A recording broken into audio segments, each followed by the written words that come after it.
Robinson there, and Nixon there. Greenstein. Lenny. Greenstein.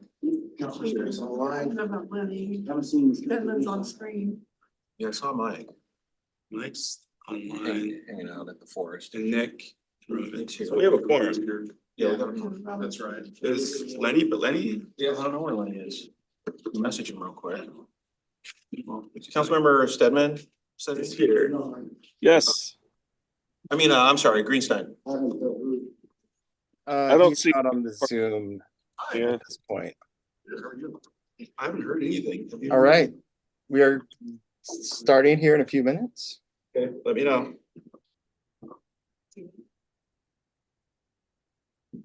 All right, we're live. Okay, it is 6 p.m. on May 28th. And I'm gonna call this Lacey City Council work session to order. We have Councilmember Stedman is with us remotely. And the rest of council is here, and Councilmember Greenstein is currently not with us. With that, can I get a I'd like to say that we, the city of Lacey, are on the ancestral land of the tribal people, the Treaty of Medicine Creek, including the Nisqually Indian tribe and the Squaxin Indian tribe. For that, can I get a motion to approve today's agenda? So moved. Second. It's been moved and seconded. Is there any discussion? Seeing none, and all in favor of that motion signify by saying aye. aye, Is there anyone opposed? Then that motion unanimously carries. We have approved this evening's agenda. And first up on our approved agenda is our EV charging rates discussion. Turn it over to you guys. All right, take it away, Mark. Good evening, Mayor, Council. Today, we're going to be discussing the EV charging policy. Currently have two projects that are wrapping up, so we'll have several stations located throughout the city. Currently, City Hall has 4 level 2 charging stations that are free to use. They will be replaced with 2 level 2 chargers and 1 DC fast charger. And we'll be adding a charger to the library, and 1 level 2 charger to the community center, as well as a DC fast charger. And the rack, currently there will be 6 DC fast chargers. Those are currently installed, but they will not be completed and online until fall of 24. And the other 3 locations will not be online. They haven't been installed yet, and that should be about winter of 2024. So that will, currently we have 4 stalls, like I said before. We will have 8 level 2 chargers for stalls, and we will have 8 DC fast chargers. Now, a side note is once the PD station is complete, we'll have an additional level 2 charger for public use. For the sake of the public, can you state the locations of the additional chargers that will be installed? So, The PD, the PD will have a level 2. 2, correct. Okay. So it will be City Hall, the library, community center, and the rack. And haven't we discussed about something over by North Thurston Public Schools? That's part of the one project that has a City Hall, library, and community center. We will be installing that, but we will not be in charge of the pricing. They will Okay. set their own up. Okay, we just went in with them on Correct. the project. Okay, Correct. Now, level 2 is, it's the slower of the 2 models. It's perfect for long stay charges, so people typically at work or shopping or somewhere that they're going to be a long time, because it only charges about 20 miles per hour of charge. Like I said, we'll have 2 chargers at City Hall, 1 at the community center, 1 at the library. There'll be dual port, so it's like the one in the picture there, where 2 vehicles can charge at once. And 80% of people do charge this way, charger, instead of the DC fast. The DC fast, or sometimes known as a level 3, is for people on the go or people traveling. The reason why if you charge a vehicle to 80% within less than an hour charge, after it hits the 80%, it kind of drops down to a level 2, and then it takes about another hour to get to 100. There'll be 6 at the rack, one at the city hall and one at the community center. It looks exactly like the one there, that's Express 250 from ChargePoint. It looks like it has two ports, it's actually one port, one's for the CCS adapter, and the other one's for the CHAdeMO adapter. Cool thing about this one is it has a high visibility, so if it's available, let's say available instead of in use, and the green will turn green. So it's great for the rack. Here's the difference. Level 3, or the DC fast, at the station itself, it converts to DC and goes straight into the battery. Where on the level 2, it goes from the station, it's still AC, it has to hit the vehicle's charger, and that's where it converts.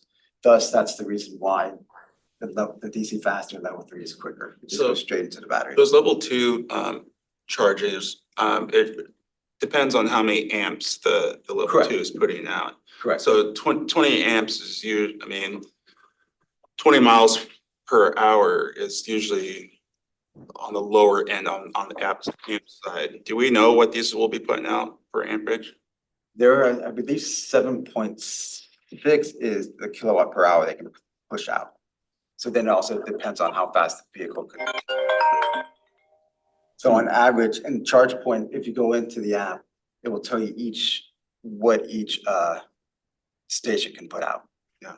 So typically, these are anywhere, our level 2 looks like it's gonna be based on the vehicle, it can be anywhere from 18 to 20. 18 to 20 amps. 18 to 20 miles. Oh. It does it by miles.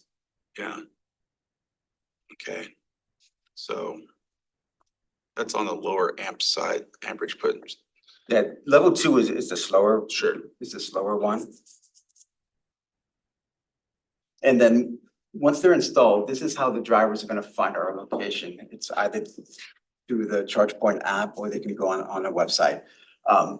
The app will, you just open up the app and it'll show you all the chargers available around you. It'll tell you if they're available in use or if they're offline. It will tell you what type of charger it is, either AC or DC, so that's the level 2 or the DC fast. And it will also tell you the rate, if there's any overstay fees, if there's any parking fees or any other fees associated with that station. And they will also tell you at that location how many stations there are. Did you say that was an Apple? Let's do a charge, it's, you can get it on any smartphone, either Apple or Android, or okay. Android. And so the ChargePoint has its own app. And then there's also an app called Share. Let's see, I have it on that. So there's another app out there that will give other, not just Competitors. ChargePoints. It'll tell you all the different. But since this is a ChargePoint, the ChargePoint app in particular will. Now, you can use this without the ChargePoint app. So you don't have to be a ChargePoint member to use the ChargePoint chargers. Councilmember Stebbin, you have a question? Yes. Sorry about that. Is there gonna be a time limit, like 2-hour maximum, 5-hour maximum charging? That's my only question. We'll get to that later on, but the short answer is there's no charge time limit. It's just what happens after you finish your charge. So once you select the station you want to charge at, if it's not available, the app will notify you when it becomes available. So it'd be perfect at the rack if all 6 stations are being used. You just sign up, and once someone leaves that station, it will ping you to say, hey, now you can charge at this station, at this location. Once you're there, you pay through your smartphone, and then also it'll give you real-time data. So once you're actually charging, you can see what your battery percentage is currently. You can see how much you've incurred in costs for charging. And then once you finish your session, it will notify you that you have completed the session. And if there is an overstay policy, it will inform you or warn you that if you don't move your vehicle soon, you will be charged an additional fee. Now, these are the locations in our area. There's 3 different rate structures. 1 is free, 2 is per hour, and 3 is by kilowatt. Now, the reason why we chose by kilowatt hour is it's more equitable to the user, because if your vehicle charges faster on an hourly rate, you're just paying $2, where if a vehicle charges slower, you'd be paying $8 for the same amount of power consumed. So if you look in our area, we have more level twos. It kind of ranges across the board from government entities and non-government entities. Then when we get to the level threes or the DC fast, there's not many out there. The closest one is in Olympia. It's off of Lily Road. I think it's a gas station. And then the next closest one I could find was up in Puyallup at a car dealership. However, there's an ultra fast, and those are the same exact models that we'll be using for our DC fast. However, Electrify America usually has their stations at like Walmart or Kroger's, I believe. They have a couple locations in Lacey. And then we have the supercharger, which is Tesla. And I believe those just opened, the one at Target just opened up to the public. So anyone, a non-Tesla vehicle can charge it now. And they're twice as fast as our DC fast will be. And they charge 50 cents per kilowatt hour. So there's a wide range of different types of chargers out there, but there's not a whole lot that are on this pay schedule. And if you notice, there's some government agencies on there, the state agencies. There's a lot of free ones around us, as well as Department of Ecology. And we also have DOL behind Target that is free to use. And the only pay per hour one I found was at Target, where they give you 2 hours free, and then you start paying $2 after. There's been actually a couple new more DC fast chargers have come in since this, the new 7-Eleven that's on the corner of called Slater Kenny and Pacific Avenue at the 7-Eleven. They have a DC fast charger there. There's over by Ricardo's PSC, Yes, put in a DC fast charger. yeah, they removed the charge point ones that were there.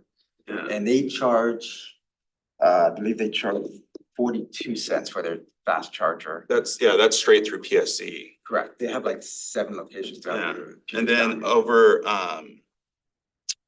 by the Walmart, there's some fast chargers over there too. So there's more of them are getting out there. Yes, and they're all around, what I found is they're all around 40 to 50 cents. Yeah, I think that, yeah, a lot depends. Yeah, it's. And let's see, yeah, because the PSE, it's called Up and Go. Yep. That replaced, there used to be, I think, 2 DC fast over there and 6 level 2 chargers that work through the charge point, and they were replaced by the PSE. They're like big white boxes. So we came up with 4 different pricing strategies. The first one is what we currently do is no cost. At PSE, the cost of energy is 12 cents per kilowatt hour. So we anticipate if the city goes with this model, it'll cost the city about $66,000 a year. And our assumption is that level 2 chargers would have 2 visits a day, just because of their long charging times of 4 to 6 plus hours. And then our DC fast would have about 2.5 visits a day, since it's a faster charging. If you're there for an hour, and we'd be able to turn that space over more. So all the assumptions are the same for all 4 options. Option 2 would be recover costs and then collect the charge point 10% fee, transaction fee. That covers their cost plus credit card costs. They only charge us the fee for transaction. There's no monthly fee associated with this at all. So that's about 2 cents, 10% of 12 cents is 1.2, and you have to round it up. That's where we get the extra 2 cents. So it's 14 cents per kilowatt hour. So we anticipate revenue to be about 77,000, and of course it's be break even because we're just covering costs. So an average vehicle would on a level 2 be about $5.89, and on a DC fast the cost is about $8.84. Now option 3 is added on to option 2, but we also would cover replacement costs of each charger. Each charger has a 10% useful life, and we calculate the replacement value using 2.5% per year for inflation. So on a level 2, replacement cost would be about $9,500, and then on a DC fast, they're more expensive at like $93,000. At that model, we would suggest that the level 2 pricing be 19 cents. And that the DC fast would be 35 cents to make sure that we have enough money for replacing these stations in 10 years. As you can see, the revenue would be 175,000. Our expenses would be 171. It's a rounding error, and that's why we have a little profit of $3,400 a year. Because we can't charge half cents, so we have to round up. If we want a cent lower, then we're in the red. We don't want to be there. Anticipate that the cost of the charging units might come down Yeah. as I think because they- they were widely used. They might come down. It's one of those things that we don't know. Yep. We may be on level 4 in 10 years or something. Something may charge in 5 minutes. And level 2 probably in 10 years would be obsolete, so we may be adding more level 3 chargers. So it's one of those things that we truly don't know what the cost is. I mean, I think that's what's, let's go through this, but I think that's the one thing that I keep having a hard time trying to wrap my head around is like this technology is changing so quickly that in 10 years, we actually have no idea what the replacement cost. I guarantee you, it's not gonna be that high. It's gonna be somewhat lower. And so Per year, yeah. per year, per. it's really difficult to say what replacement costs are, especially, So but let's go through it and we can have some discussion at the end. and then option 4, to set it to market rate, Port of Olympia charges 25 cents. That's the closest government agency I could find that is that market rate with a 38 cents for the DC fast. PSC is a little higher on both sides. It would cost about $10 for a level 2 person to charge their vehicle and about $24 on the DC fast. Any option we do consider, we would ask that you do charge an overstay policy of 40 cents per minute. That falls in line with Electrify America does, as well as PSC. They charge 40 cents per minute for overstay. And that's to help promote turnover. Currently, the issue we have with the ones in our parking lot is people park there all day, so people aren't able to charge. Mhm. So it's just to help promote turnover so we can service more customers. And when would that overstay kick in? Right, because usually there's a little bit of grace period, right? Because especially say someone's at the rack, they get notification that their car is ready, it's done charging. They have to get back to the car to unplug. And so They will get notified at 80%, okay, they get several warnings. okay, And then it'll say your car has stopped charging. We can set any grace period we want. Typically, it's 10 minutes or less. Yeah. From what I've seen. And this is just kind of the overview of the options and how much it would cost for each vehicle to use. It's not bad pricing compared to what the cost of gas is. Level 2 is 14 cents for both types of chargers. Level 3, which includes replacement costs, be 19 cents and 35 respectively for the chargers. And then level 4 is set to market rate, which is a little higher than level 3. Or option 3, just think of that. And then the next step would be obviously finishing installing the chargers and putting them online, which should be done, all of them should be up and running by the end of this year. Obviously implement a pricing policy, install them on the chargers, and then actually test them to make sure that the policies work. Any questions? yeah, go ahead and then I'll go. to Is the goal over time to add more charging units across the city? That would be a goal as we get funding available or grant opportunities. That's part of our climate action strategy and initiatives. Well, and that's where, if with market rate being slightly above, there's a buffer there too. And how much does each charging unit cost to install? Roughly. If we expand, we may have to do some power upgrades, so it can get very pricey. It depends on the situation. The fast charger is about $93,000 just for the charger. Yes, But then you have your site prep and depending on what power you have there. For instance, when we were looking at the rack, that was a large increase. We had to bring in more power to the parking lot. Same with over here in the parking lot at City Hall. So it just depends on the location and what's power capacity, and so the cost can vary. So just Yeah. that transformer cost, which was above and beyond the contract. So the contract for these chargers here at City Hall and at the school district and the library, and at the community center, the original low bid was like $462,000. The cost to upgrade transformers was $120,000 above and beyond that. We're in talks with PSE for a program to install chargers for our own fleet, both here and at the shop. And a major component there is also transformer upgrade. So it's both expensive and, you know, it's a long lead item time. Delivery system of the power. Yeah. So we have to do it also. Yes. Councilman Greenstein? Yeah, so I've thought about this quite a bit. I really think the only fair way to go is option 3. I don't think it's fair to the public to not recoup the cost of replacing these. I mean, we do it with everything, right? I mean, we buy vehicles, we set aside money every year for the depreciation to replace that vehicle. I think this is the same thing. It's mechanical equipment that we have to be able to replace. So I think the only fair way to do this is option 3. I've been thinking about this for a long time too, and I tell you what, I am struggling a little bit on this. I definitely think we need to recover our energy costs. We should need to recover the charge point costs.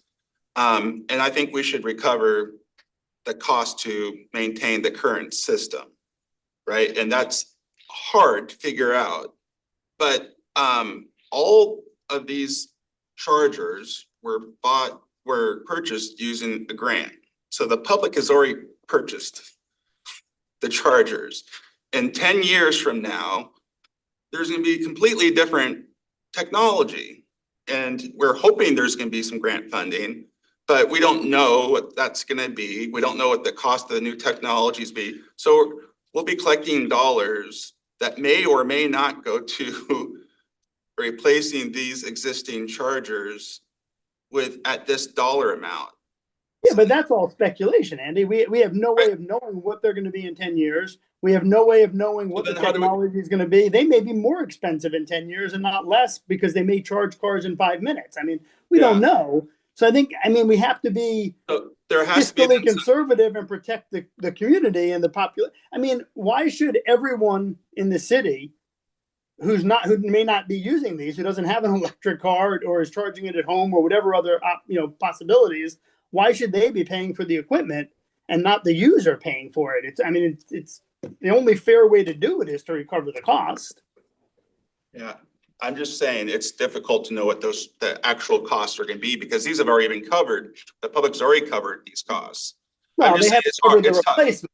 They haven't covered the replacement of it. That's why I'm an electric car owner, I would lean towards a market rate because I feel like that's the only fair way to say, hey, we're gonna price it up with the market. Then what we need to do is make sure that whatever we're collecting these dollars, that it goes to the exact same area, right? We shouldn't be collecting dollars to to put someplace else. It has to be to maintain this system right here. And so as long as we can put some sort of guardrails on it and then have a check-in point, like these are under warranty for 5 years. So the first 5 years, they're covered. So we really have to look at what the next 5 years, what that cost is for then. And then, I don't know. If we charge a replacement recovery fee, we can apply that and track those dollars and apply it to the location where they came from, so that those monies go back into upgrading or fixing that particular location. We can establish a specific account for these funds, and it looks like there's already a built-in assumption of like inflationary costs to set aside for the replacement. So I also think that option 3 seems very reasonable. I agree. I also wonder though, if this is something that the private sector will just really start moving forward on and whether government can step back, but where that is in the timeline remains to be seen. But I think we need to be at least thinking about Well, and that. it's worth bringing up that in 2022, we passed an ordinance where new construction would include charging stations. Mm. Yeah, Mhm. yeah. So I mean, there will be some being built that won't be owned by the city, but anywhere that there's new construction being built, they will have to come with some electric charging stations. Does option three cover if costs suddenly increase or suddenly decrease, or is it just sets that and that's just what it is? That's their only concern there, is it sets it, that's what it is. Whereas option four, I like language in both of them, but if the rate can't be adjusted based on what current rates are in 3 years or in 5 years, and we don't know what is gonna happen, it's a little. Councilmember Stebbins, you have a question? Yes, Andy, thank you. Hey, I think the replacement cost should include phase 3 or higher. And my main concern is, because we're not gonna go building phase 2 or level 2, I mean, chargers in 10 years. We're gonna be 3 or higher, so it has to be a recovery cost that's gonna match that. I know it's all a guess, but my main concern is the overtime rate. I think people, you get a warning to 80%, you get 2 more warnings, and then you get a 10 minutes grace period. I think if you go over that, you know it by then, and you should be punished or charged excessive for it, because you have to open those lanes, those stalls up for other people. Those are my concerns. And, I don't have an electric car anymore, but if I did, I'd be willing to pay the 3 option. Well, I'm, like I said, what's difficult is we know the level 2, most likely, you're right, are not gonna be around in 10 years from now. What we don't know is what the technology is gonna be to replace it, what the cost is gonna be to replace it. And so I guess what we can do is just, have this set up, we can track it per station, and then when the technology comes to change.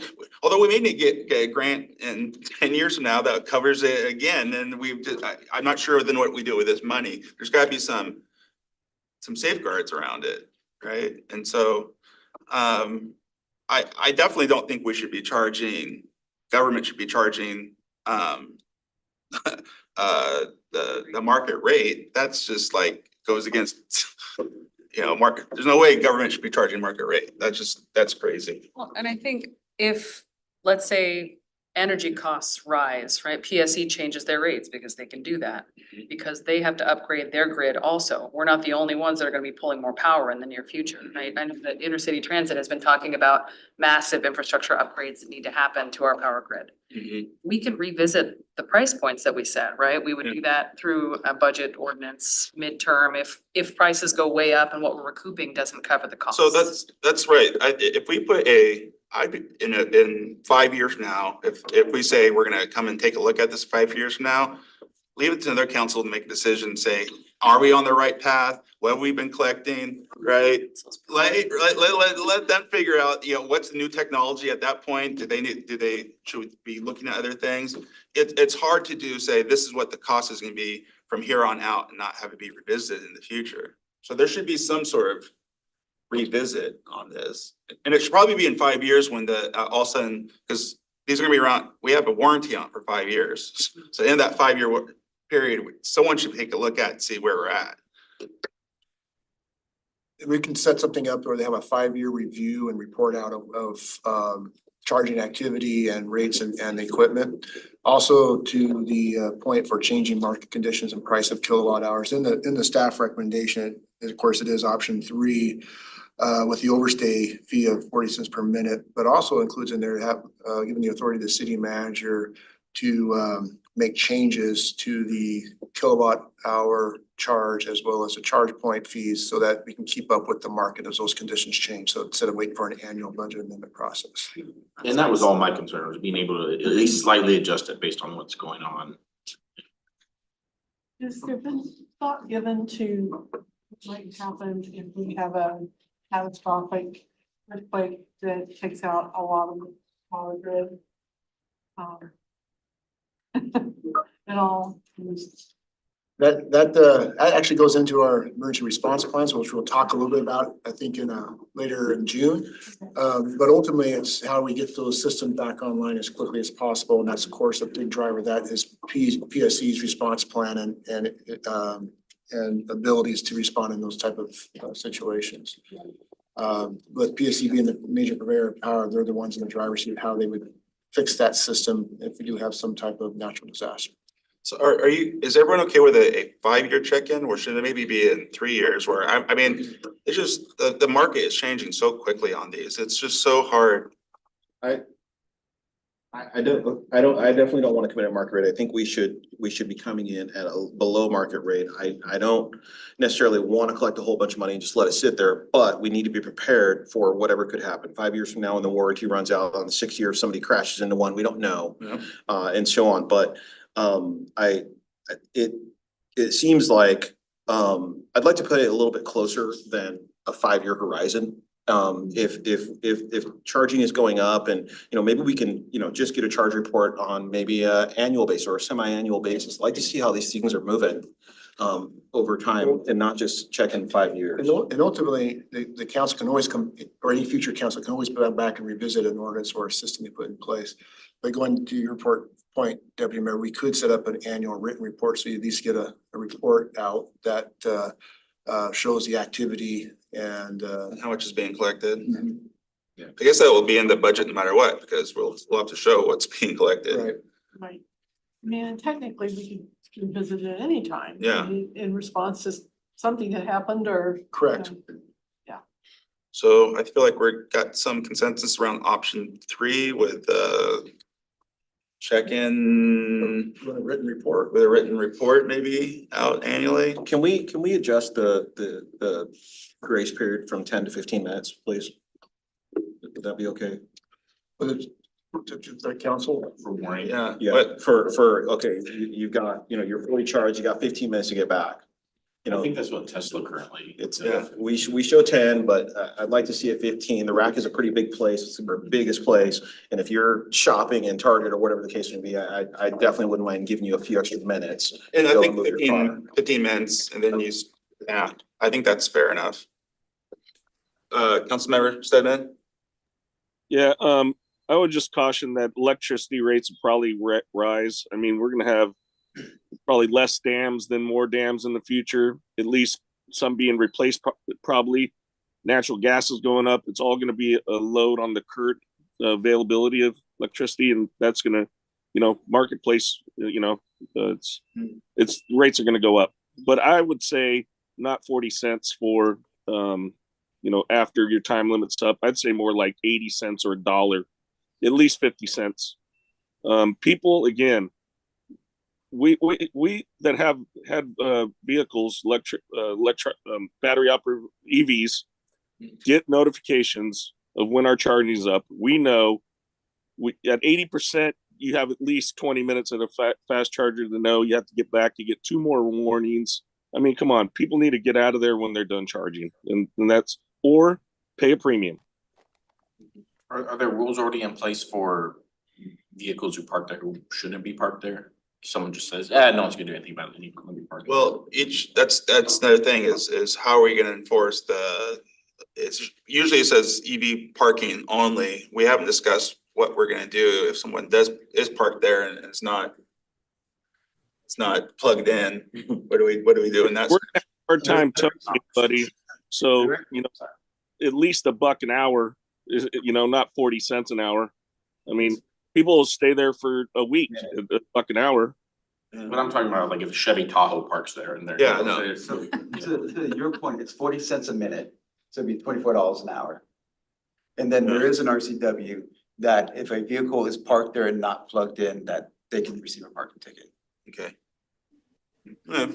Thank you for the clarification. Yeah, if it's 40 cents a minute, but I think it is sometimes, you like to say, you get notification, but sometimes if your phone, I have an electric vehicle, I've had one for 10 years now. You'd think you'd be on top of it, but if your phone isn't buzzing and it doesn't buzz, sometimes you're like, oh my goodness. Yeah. And trust me, all of a sudden you forget about it and it's costing you 50 cents a minute, all of a sudden your idle fees are more than, I think we should make sure people are moved out of there, but give people a little grace. I agree. Do I hear it? Is there a question about 15-minute grace period? versus 10. I'm good with that. Just, I still think the people in the back of their head, when they plug that thing in, have a good idea when their car will be done charging. So phone working or not, when you do a parking meter downtown, when your 2 hours is getting close. Yeah. Now, does the 15 start at the 80% or what's No, Complete, As it completes. Once it completes. to 100%? you're gonna get to 100, you got 15 minutes to get back. I'm good with that.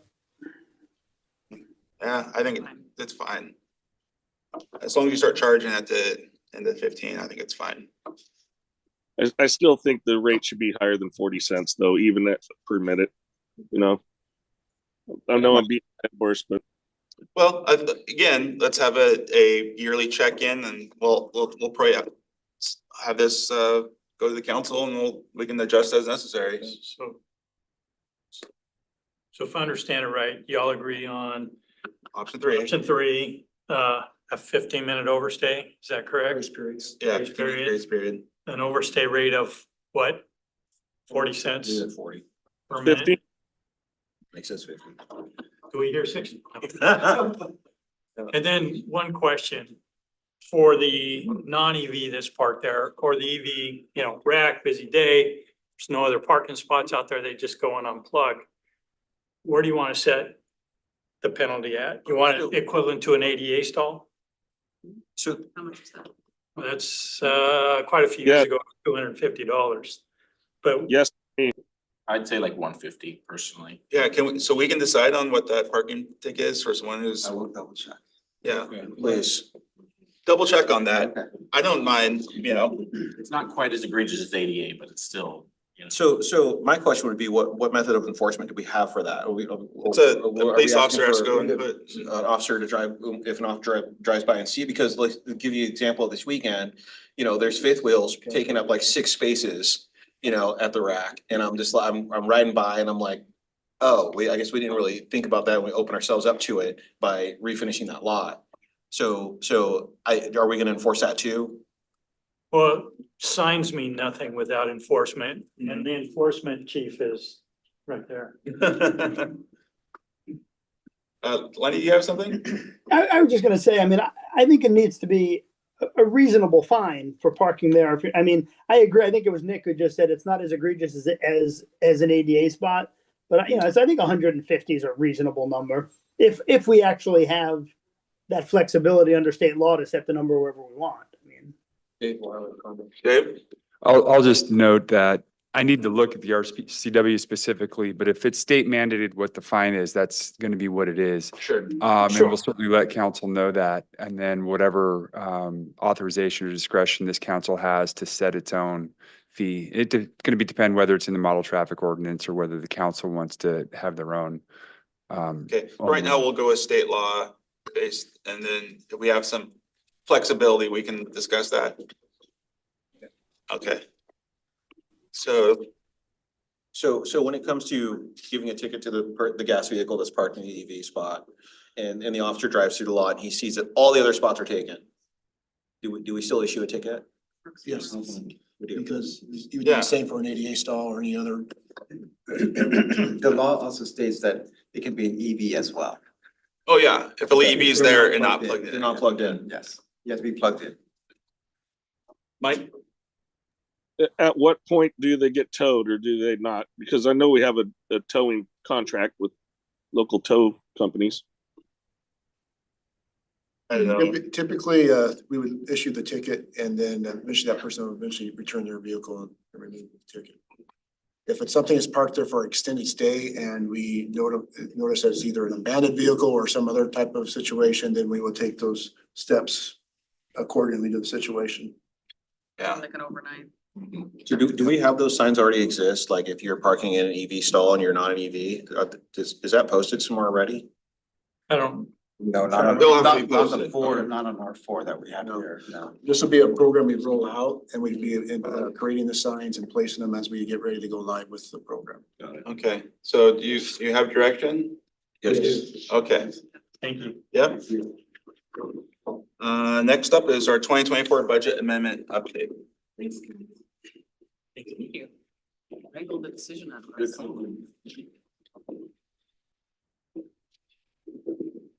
Good evening, council. Mr. Wu.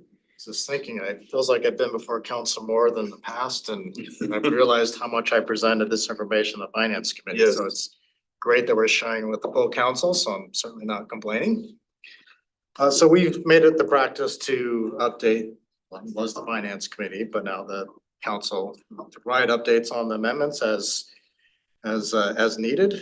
There's lots of reasons we may need an amendment. There might be activity levels that we didn't anticipate. A lot of times we receive grants mid-year that requires expenditures and revenues. And sometimes there's council initiatives that drive amendments. So we've made the practice of presenting significant amendments as needed, like I said, and we've kind of defined significant as those over $50,000. A little more history on why we do this. It's really to preserve the integrity of the budget. We typically only amend the budget once per year.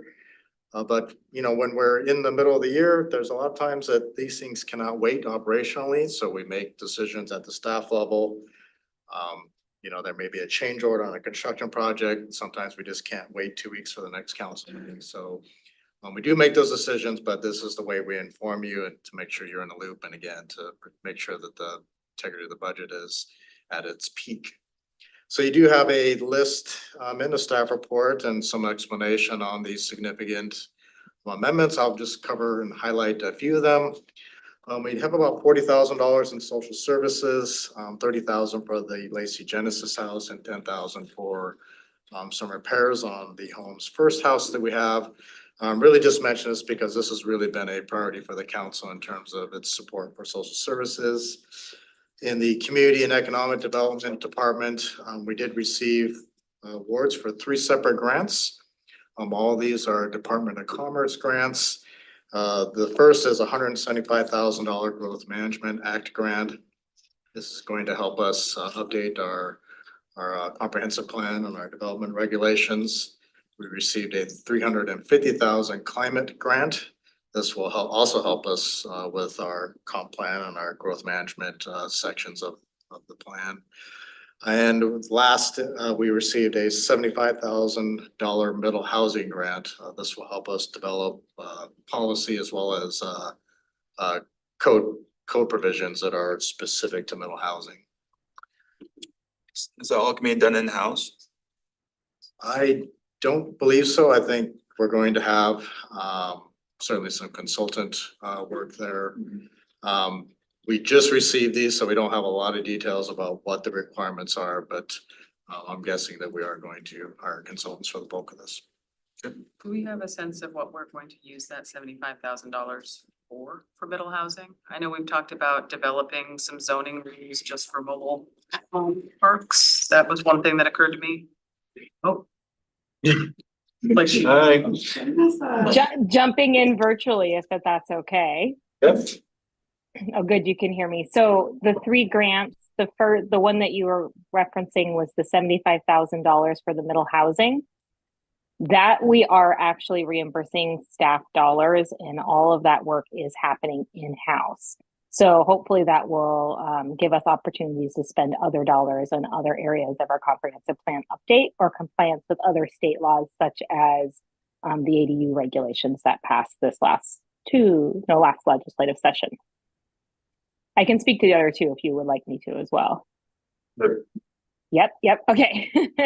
The climate grant as well as the grant for the comprehensive plan, both of those are going towards 2 separate consulting contracts. One is with MIG for a comprehensive plan update, as well as the engagement efforts primarily, and we will be bringing that back before the council within shortly here, within a month or so. And then the climate is with another separate consulting firm, primarily to focus on climate resiliency and effects of climate change within our comprehensive plan. Great. Thank you. Yep. Great. Thank you, Vanessa, for the save.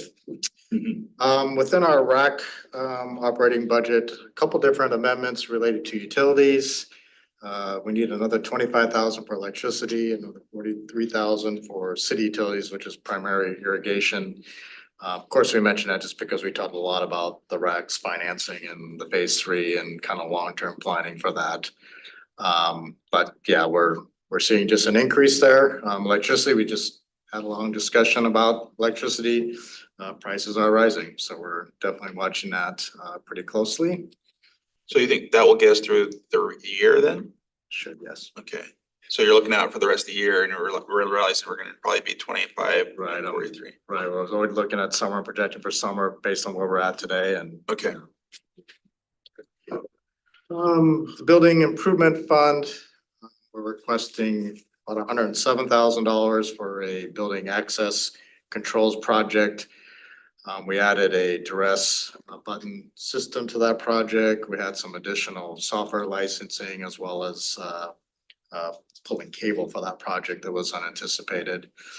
We're also requesting about $164,000 for the police station. As you know, we had some very favorable bids last winter and we're able to include the training center facility within that contract. What that really did is it just kind of changed the cash burn rate, with that additional facility. So that is the anticipated increase at this point. Not an overall increase of the project, just a change in the timing of when they spend that money. Makes sense.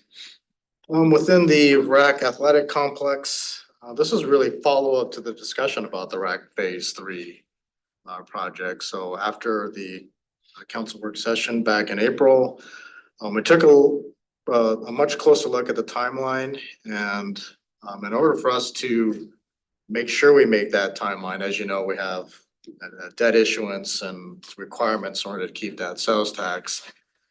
We'd like to start that design in the second half of this year. So about $250,000 is the estimate for that. This phase of design will give us more information on what sort of mitigation may need to occur on the property. Both, in terms of the pocket gopher as well as the wetlands.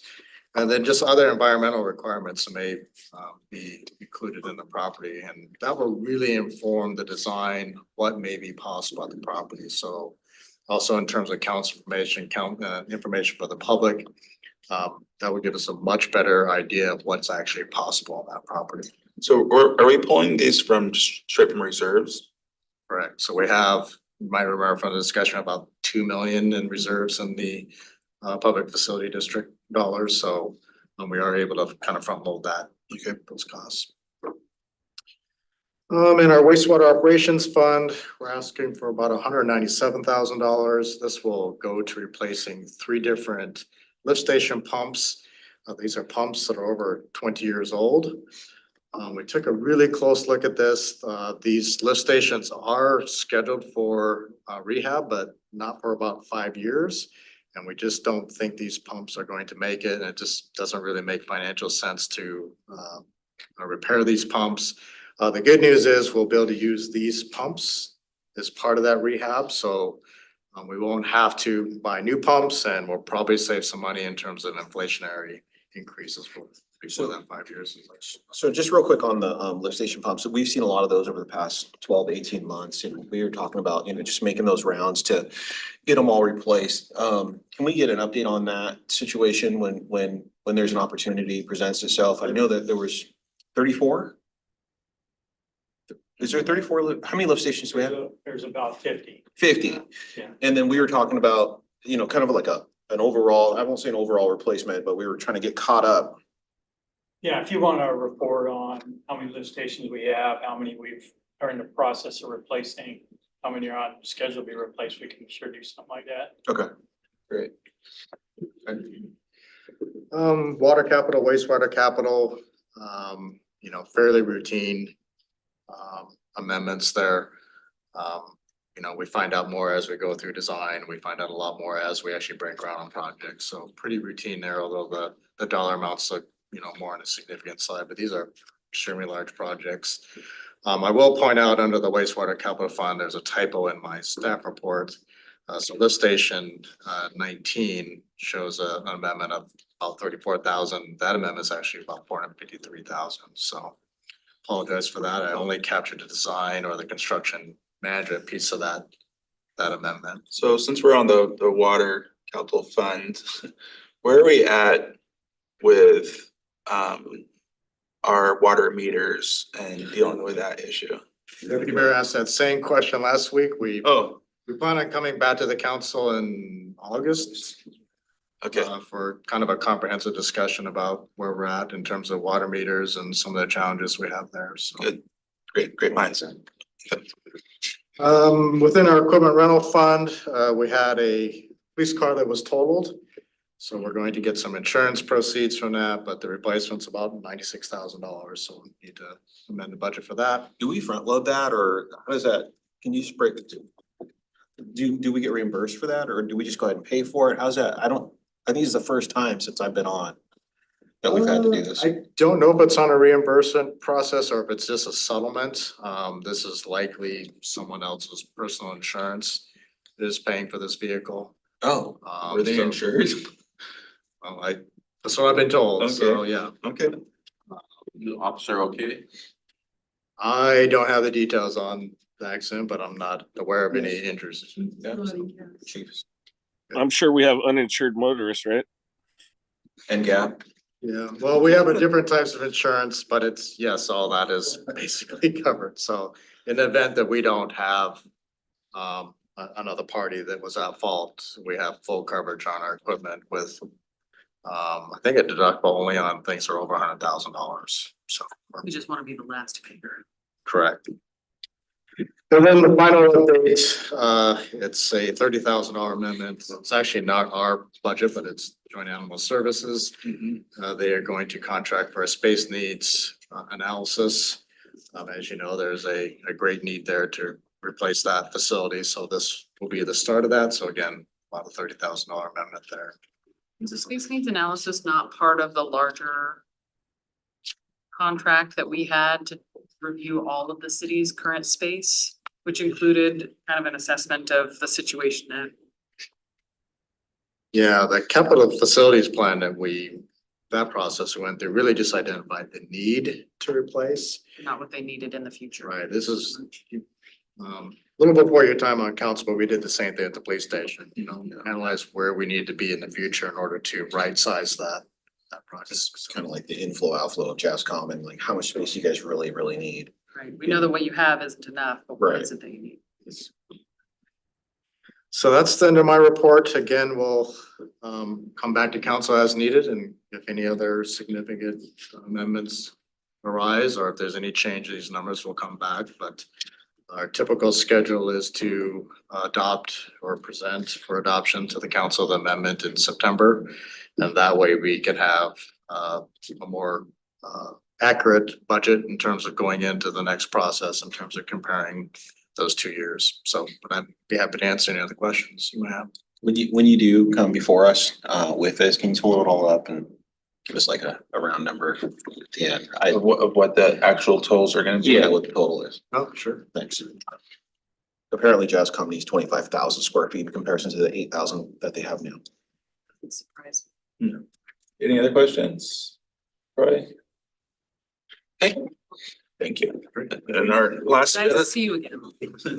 Scott may have something to add on the previous item, just Go for ahead. clarification. Yeah, so the ticket for being parked at a public EV charging station without being plugged in is $124 for Okay. the RCW. Or RCW.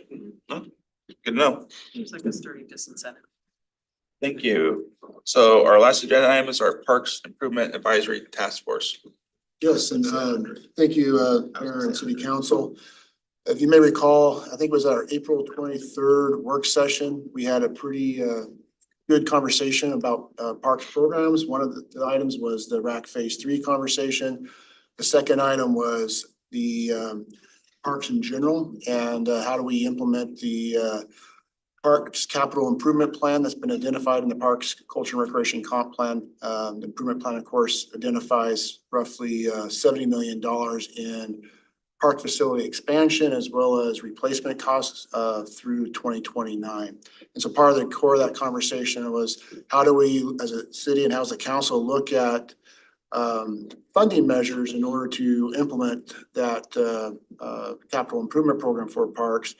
And out of the result of that conversation, the council agreed to move forward with forming a parks funding improvement work group to kind of take a deeper dive on this issue and report back and make recommendations to council on a funding plan. I will see if I share the screen here. So tonight is kind of walk through a presentation on what that Parks Improvement Funding Work Group could look like. Kind of a little bit about the purpose of that group. Maybe talk about the structure and get feedback from council on what they want to see as terms of the number of members and what roles or participants of that of the committee members. Talk about what we maybe want to look for in a recruitment in terms of getting a broader perspective of the community, and then get council direction on what type of selection process you'd like to see, and then finally go over some of the timeline that we would expect with getting a recommendation back to council. So with the work group, again, the purpose is coming out of the conversation at that April work session is to have this work group get together and review park expansion replacement projects identified in the 6-year Parks Capital Improvement Program, analyze available funding options, and recommend to the City Council funding sources to implement a prioritized list of parks capital projects. As I mentioned earlier, the Parks Capital Improvement Program identifies about 24 new capital projects by 2029 with roughly a $61 million estimate, and then 14 capital replacement projects by that same time period with about 7 million. And the other piece of this too is one of the things we sometimes look at projects and capital project and expansion, we sometimes don't look at the what that would do for our annual operation costs. And so that capital improvement program also identifies with the build out of these facilities that we'd be looking at around just over $2.5 million in increased annual operation costs. So this is a type of information we want the work group to take a deeper dive in and develop some funding scenarios that the council could consider to implement. Again, their goal is to recommend that funding package, to define the funding sources. And again, I want to stress too that going into this process, we want to make sure they're looking at all funding sources from what status quo is, which is funding with what we have currently, to looking at other types of funds or sources that include sponsorships, donations, user fees, general fund, grants, lodging tax, geo bonds, or Metropolitan Parks District, or even a second facility district, or a combination of those type of uses. So if we form this work group and it moves forward, one of the things we want to make sure that they are part of it, they get informed about the situation. We start a program with orientation, roles, and purpose of the group, providing information on the existing park systems and the background on the Parks Culture and Recreation Comp Plan and the previous community engagement results. Make sure they all start from the same level of information. Also go over the current financial conditions of parks operation, maintenance, and the capital program, as well as review that 6-year capital parks improvement program list. Also want to incorporate through this process tour of parks facilities and properties so that they have a good understanding of not only some of our developed parks facilities, but those that are currently undeveloped or are partially developed out in the community, like Meridian Park or Cudjoe Park and others like that. And then once they get through that baseline information, then start research and analysis of all the different potential funding sources, and then start developing a recommendation to present to council. One of the key pieces of this is for maybe get some direction from the council is overall what the work group structure is. And we chose to start with this proposal as a staff recommendation. We want to make sure we have a good broad perspective, folks. We want to have a minimum number of individuals, but we want to have a maximum number as well, because sometimes you get too large of groups and it gets really difficult in coordinating schedules and trying to work through conversations. So a suggestion is that have at least minimum 7 members to this work group, up to a maximum of 13. We have up there as a suggestion that a minimum of those 7 be what we call voting members. And those voting members would be residents of the city of Lacey or UGA. And depending on if we go through recruitment and soliciting people to apply for this group, depending on what application we receive, if we don't get a lot of interest, that we can have in addition to those minimum 7 voting members to fill out the remaining 13 ex officio members would be representative of maybe special, representative leagues or special, if they're youth council representative, the Parks, Culture and Rec Board, ILTAC rep, other advisory board reps or other stakeholders representing leagues, teams and activities. So kind of give some flexibility depending on what we get in terms of interest and application and to be a participate in this work group structure.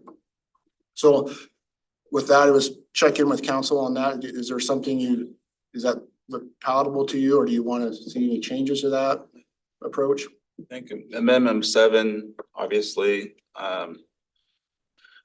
the ex officio, I think,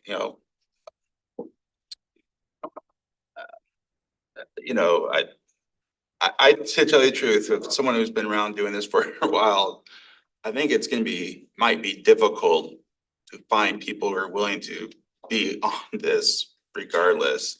So I think there's gonna have to be some heavy sort of recruiting from the council, from, staff, wherever, to try to make sure we're getting a broad selection of people from across the city of Lacey, right?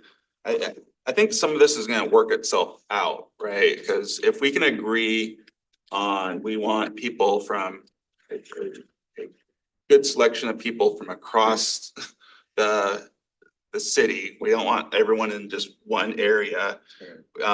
We hopefully have a good representation from age and so on and so forth. The problem is we won't know that until the applications sort of come in. Right. But I think it's gonna be hard to try to get this group in place and ready to go by the timeline that we have here. And so I think this is a good outline, minimum 7. The maximum 13 is fine, ex officio. I think it's gonna be difficult to get to 13, but I think some of this is gonna work itself out. I want to say it would be nice to see a representative from the Equity Commission on here, because I think access to parks is really important in sort of leveling the field. And again, that will have to be an ex officio member Yes. per our policy, because we can't have people on more than one. And But so. their voice would still be heard in the. So the youth council, the parks, the LTAC, the commission on equity, those are people I think we can find in-house, although it's gonna be hard to get them to agree to this. One thing I just want to point out too, with relation to the youth council rep is they are going into the end of their tenure and the next group doesn't start till next September. So we'd have to talk to a few and see if any would want to hold over and continue working as a member to this group. So because we're hoping that we're gonna select the work group sometime in July and they're gonna start in August, right? yes, I'll get to the timeline at the end, but you're correct. We're looking at potential start as early as August, probably closer to September. I think it could actually be beneficial for participation if we tell people August to November. This is not a lifetime commitment. This is not a long-term commitment. It is no more than 8 meetings. It's like a sprint, right? It is a sprint project for you to develop recommendations for the city. Yeah. Do we have like a method that we use in the parks? Because I want to make sure we get park users where we have like a bulletin board, we have like a QR code that they can get, they can get the intel. We can set up survey results. We talked about putting together a survey method that we can actually get advertised out on those the kiosks with QR codes. I think with Lacey Cares, we did QR codes, right? Yep. Are we good? Shannon, do you add on? To add a little bit, I know Jen's not here today, so I'm gonna fill in for Jen one more time, but I do know that there are several parks with kiosks where we could have posters advertising this particular outreach. I also do just want to highlight for the council that we recently did do an outreach and engagement for our human services work group, which is another ad hoc work group. And we had a very high percentage of participants for that particular work group itself. And part of that was we did some targeted outreach and engagement that we haven't done previously for advisory boards, where we specifically accessed in social media, making sure that those ads got in front of eyes. Saw them a whole bunch. So that leads on to this, we definitely want to try to get the broadest representation of our community as possible. So trying to focus on attracting users of the park facilities and programs, making sure we get a demographic, social, economic, and demographically diverse group, including young families and retirees, participants in our organization of recreational activities. And that also includes not only our active users, but also our passive users, people who just go for the walks in the park, those type of things. Want to see if we can get some representation from North Thurston Public Schools, since we have a strong partnership between the school district and the parks programs. And then, of course, if there are out there non-users of the parks that may have an interest in this, because we're talking about different funding options. So we're going to try to do our best to get as much out there to kind of recruit a broadest perspective coming in. No, Councilor Stedman, you have a question? Yes, I'm glad you brought up North Thurston Public Schools. I also want to see somebody from the business community, maybe somebody from the one of the tribes, a military member, and retiree. I think it was important that you touch base also someone that's avid in the park systems, but that was my 2 cents.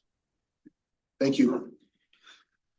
And of course, as the mayor said earlier, it's difficult because we don't have an application where either people check the box, but we have to get who comes in and try to figure out how we get the broadest representation we can on that group.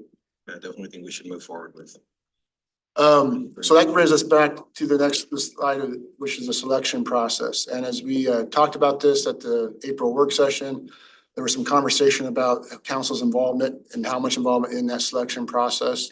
So I just kind of threw up here three options. One is option one, where full council approves each member. This is something that can be time intensive. It could be difficult in scheduling, and but also it'd be a situation where council reviews each application, and then as a council, you determine if interviews should be held, and if so, who should be interviewed, and then eventually working through motions and a voting process to select members.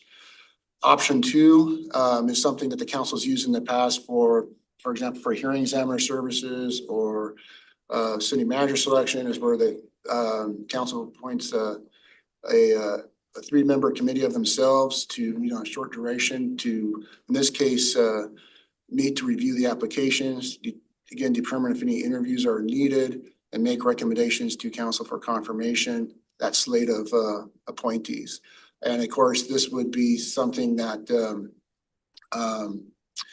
would be a little bit more flexible in terms of reviewing those applications and scheduling. It could be a little bit more time sensitive.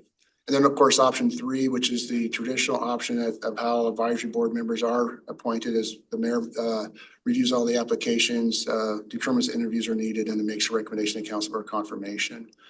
So right now we're looking at potentially option two based on the previous conversation, but I'd love to hear some conversation and direction from council where you would like to see that take. If you have any questions on any one of those processes. I'd like to see a three-member committee. Make that choice. Do we have some volunteers for Councilmember Greenstein. Councilmember Greenstein? I was just gonna say the same thing that Deputy Mayor just said. I like option two on this. I think it'd be, it's worked well in the past when we've done it, and I think that would be a good option for this. Councilmember Steven?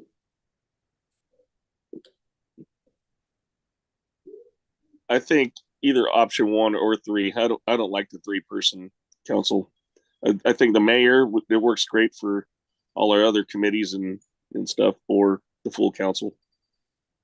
I mean, I am not married to this. I am not volunteering to go through all this. If I think what's most important, it's really difficult. I think some of this is going to work itself out. The thing is we have to, there's a timing involved here. We need to go out for applications. We need to see who we have. Then we need to make a decision do the applicants that we have meet our expectations that we all agree that we like to see. And then we may need to make a decision to sort of go on. If there's a three-member, if you want to do it, then you got, I'm definitely not married. Someone's got to figure this out. And if you want to have three members, the question is who do you want to volunteer? Is there? You'll volunteer? I will too. I'm okay doing it as well. I will be gone partial of July, which I'm still okay doing it when I'm gone. But if that makes it difficult and someone else wants to do it, I understand too. Lenny? You're on mute. So we got 4 volunteers. It looks like. Make it 4 then. Councilor Greenstein? I don't think it can be. You're 4. muted, Lenny. Oh, I'm sorry. I was saying I'm happy to be one of the 3. I apologize. I didn't realize I was muted. With Lenny's HOA experience, I mean, he'll be a better than I would at this, so. I was really going with option 2 because I wanted you to have an opportunity to get on. I would love to do it. I mean, I'm totally. You can do it instead of me. And I'm fine not being if there's 3 others. I mean, I'm not married to it, but I'm just happy to do it if we need 3. Rochambeau for it if you get. Yeah. Fight for it. So I think it may be really easy. We may put this out and maybe, I think it's gonna be tough to get enough people to volunteer to try this and this is gonna work itself out. I think what we need to be doing is immediately trying to figure out who are people that that should be on this, and we need to do some heavy Start recruiting. using our social networks. Start using the social networks to get it out there. And then hopefully it's gonna be, we all agree it should be a broad swath of the community, right? We don't want them all in one place. Hopefully we have good representation from the different groups. I have full faith that whoever it is can figure this out, and I think it can be 2, it can be 4. I don't think it's gonna be that big a deal. So if the 4 of you want to go for it, are you interested? I mean, I don't. Yeah. Well, it doesn't matter. It's gonna work its way, it's gonna work itself out at the end. I think we got good representation. We have a here. timeline, so if we have some agreement from council on the direction going forward, we can craft a resolution for next Tuesday's meeting to create the committee and set the structure and the process. In the time between now and then, we can talk with all the various interested council members that want to be part of that committee to see who would like to be the 3. And then by the time we get to next week, maybe we'd have a slate to be appointed. That's fine. So I think we can select the candidates really easy. My concern is the timeline. I'd rather have a longer call for applications and a shorter selection time for us, because I think we can select. So making sure we get, Yep. it's that my whole thing has always been the timeline. It just feels. Really. Yeah. This is a very aggressive timeline. So like I said, June 4th, need to get started. Yeah. Look at June as that targeted outreach to try to get as much interest. In July, take a stop, see what we have, and if we have enough there to move forward, we can move forward. If not, we can always extend. At the bottom of my slide, I put in our extend process if necessary in general, because even once we get the work group started, we're talking about if it's, that August and November timeframe, 12 weeks, 8 meetings, there may be more work there. And so council may have a briefing and say, okay, we want to extend this a little bit further too, but there are some flex in this, but we do need to try to get this work done in time for 2025 in case there are some recommendations that council wants to pursue in that calendar year. So, go ahead. Even though we haven't passed the resolution yet, do you think that it would be possible to start developing some sort of communication tool so that when we pass it next week, we can immediately link to something or Yeah, post that's my something? question too. We will start preparing that starting this rest of this week, and then the next week be queued up and ready to go. So the marketing will be done and ready to go at the end of this week? Or is Going it into already? next week. So I want to point to Shannon because there's some steps and processes we have to put together, but we'll be poised to be able to go after council action on the resolution. So then I think what we're agreeing with is this tentative outline, next Thursday or next Tuesday, next council meeting, you guys will go forward with a recommended 3 members, and we'll figure out who those 3 members are between now and next Tuesday. Councilmember Dunning made a good point about a little bit longer recruitment process. This is a terrible time to be recruiting It's people. so hard. All they want to think about is, oh, it's summer and School's getting out. School's getting out and. I think it's gonna be really hard to come up with 7. It's gonna be really hard to convince someone, here, work your tail off, even, it's gonna be for eight Summer meetings, weeks. but I mean, there goes your summer, thank you for your help, I mean, yeah. What we'll do. I'm not volunteering to be on the selection committee, you guys can figure it out, that's fine. One nice thing is the timeline doesn't necessarily have to be, very detailed in the resolution. Just the, what we want to set up is the formation of the work group and when would it be dissolved? That'd be after they make the recommendation to council. And so we can work on this week, a strategy for recruitment to go over with council as well next week. And, again, we can do that first round and see what we get and then always be able the ability to cast out again. Because we do want to make sure that we get a good group of members and cross selection. And also too, we don't want to push it, hurry it just to hurry it, but we still want to make sure we get this good work done because it is important to the council, the community to be able to get the group of people to take this deep dive and make those recommendations for us. I think it's more important we get the right people with a good cross selection than some timeline we're putting out there just for a timeline, right? I mean, I know we have to get started on this, but it's better that we have the right people in place, and I'm confident the subcommittees can figure out who those people are. Before we go, I want to check with Dave to see if he needs any more information for. Yeah, I've been waiting for preparing the resolution. good time to jump in. So my understanding is minimum 7, maximum 13. Youth member, shall it include a youth member or may it include youth member? I think the ex officio can include the youth council, the parks board, the member of the LTAC, our current.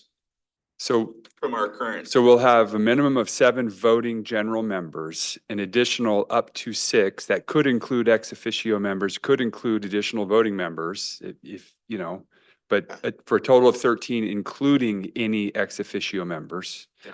And then that begs the question of residency. Is it a requirement or can someone that lives, a user of the parks that lives in Olympia or in the county be a voting member or not?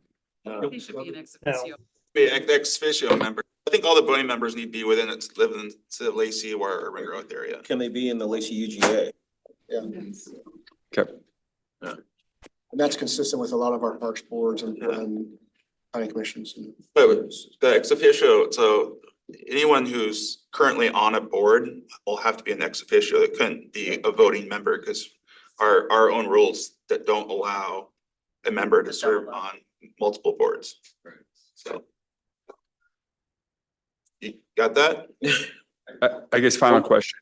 Can it include limit the UGA to only 2 voting members if can? What? Yeah. Do you want language where it can include a youth member, its own youth member, as opposed to an ex officio member of the youth council, or no? Okay, you're right. If a youth member wants to apply, they can apply if they're not on our youth council. Right? And they can be a full voting member. Is the question about whether or not we would allow someone under the age of 18 to serve on the board? Say yes. I'd say yeah. I'd say absolutely. I say, yeah. Yeah. Yeah. Yeah. Yeah, but Maybe if they're a member of our more than youth 10. council, they have to be ex officio. Yeah. Got it? Okay. And obviously, I don't know if we have to put a dead, a majority of that 7 should probably be within the city of Lacey, but. We're also looking at Yes. the system that are in the area. Yeah. And Lacey or environs. But sometimes, I guess you're gonna have to put out there and what comes back, and I'm sure you guys will make good decisions. On a recommendation that's gonna come back to us that we're all gonna have to agree on anyway, right? Because no one, at the end of the day, the full council will have to agree on the recommendation that comes before the council. So, you got enough? Yep. Okay. Well, with that, looks like we have reached the end of our agenda. So without objection, I will call this meeting adjourned. And as always, you keep it classy, Lacey. Thanks. Thanks, Mayor. Thanks, Council.